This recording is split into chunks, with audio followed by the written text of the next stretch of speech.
Milí prváci, otvorte si pracovný zošit z matematiky na strane 6.1. A dnes sa naučíme číslicu 9.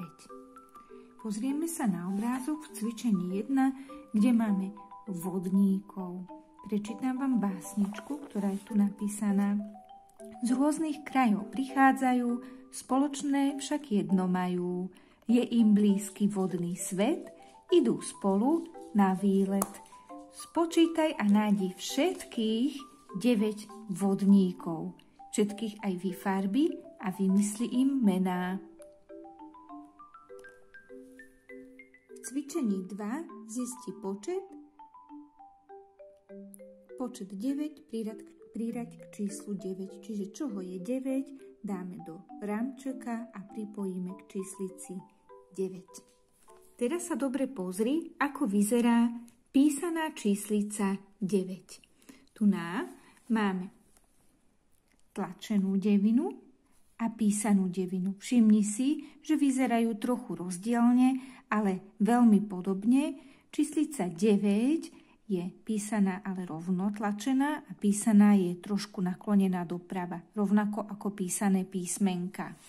No a na strane 6.1 si vyskúšate práve nácvik písania číslice 9. Všimnite si, že číslica 9 sa veľmi podobá na písané písmenko A.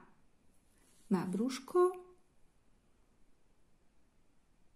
a potom sa vrátime naspäť, ale nepridáme tu na chvostík, ale pôjdeme šikmo dolu. Nepôjdeme rovno, ale aby sa nám číslica nakláňala, pôjdeme šikmo dolu. Tak si zoberte farbičku a obtiahnite si ešte raz číslicu 9. Brúško, hore, šikmo dolu. A tak si dopíšte všetky deviny v cvičení 3. Rovnako aj posledný riadok, kde sa nám strieda číslica 9, 0 a 5. A dokreslite si smajlíka, ako sa vám darilo. V cvičení 4 vyfarbi daný počet rybičiek. Ako máš zapísané, toľko rybičiek vyfarbíš. No a časová úloha nakresli 9 ľubovoľných vecí. Čiže hociakých, aké ťa len napadnú. A ešte raz si povieme čísla od 0 po 9. 0, 1, 2, 3, 4, 5, 6, 7, 8, 9.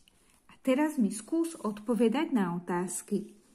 Aké číslo je hneď pred 4? Správne, je to 3.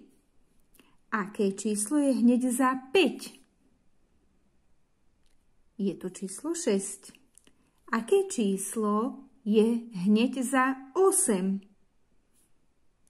Áno, je tu číslo 9. Za domácu úlohu si v zošite číselko na strane 21 vypracuj celú stranu. Obťahni si písanú číslicu 9, 3 riadky s číslom 9 a ďalej píš a pokračuj v písaní tak, ako je to v týchto riadkoch. Do posledného riadka si napíš 9, 6, 3 a ďalej pokračuj, aby si precvičil alebo precvičila aj ostatné číslice, ktoré sme sa už učili.